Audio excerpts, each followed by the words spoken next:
Hello class, this is your instructor AJ with Marketing 113 here at SNHU.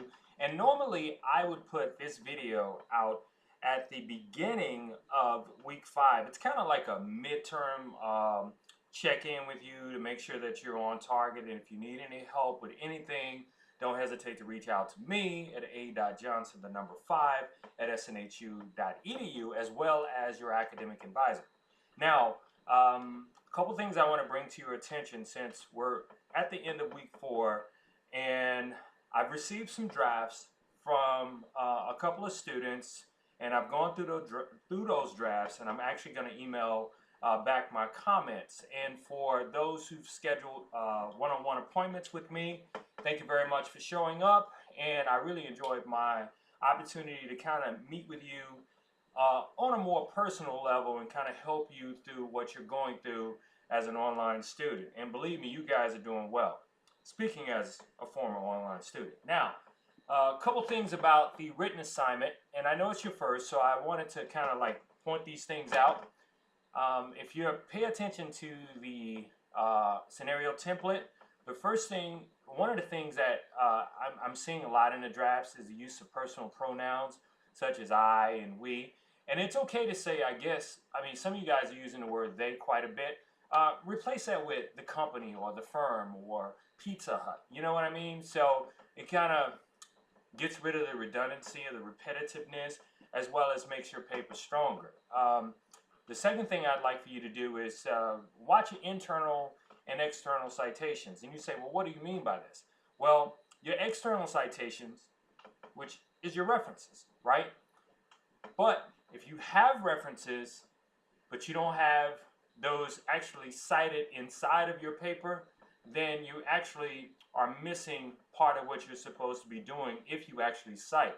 Plus, what citing does, those inline in-text citations, or what they call parenthetical citations, it actually helps strengthen, if they're relevant, strengthen what your paper is trying to say, or what your recommendations are for Pizza Hut and later on Mall of America. That said, I've been pretty impressed with the papers that I've received. Like I said, I just wanted to point out a couple of things. The next thing I want to point out is make sure that you write full paragraphs. A couple of drafts I've looked at, I've seen some 2-sentence paragraphs. You need at least a minimum of 3 sentences to make a paragraph. Now, if you read the template thoroughly, it'll tell you exactly, like I think in the introduction, it's like 3 sentences for the introduction, kind of introducing the brief, introducing the company and what they call a management decision problem. It doesn't use the term management decision problem, but basically, what are you setting out to prove when you're writing the paper? Or what are you setting out to recommend or suggest? So, seems like a lot. It could be kind of daunting, but really it's not. You know why it's not? Because you have me, you have the academic advisor, you have the professional peer learning community.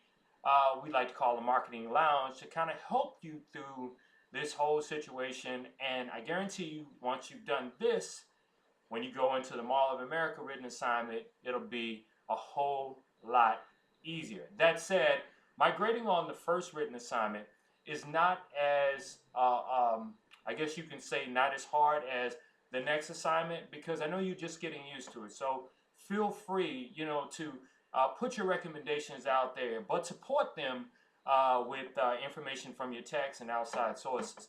That said, I'm really enjoying this semester with you guys. You guys are doing a fantastic job. So keep up the great work, and I'll see you on the boards.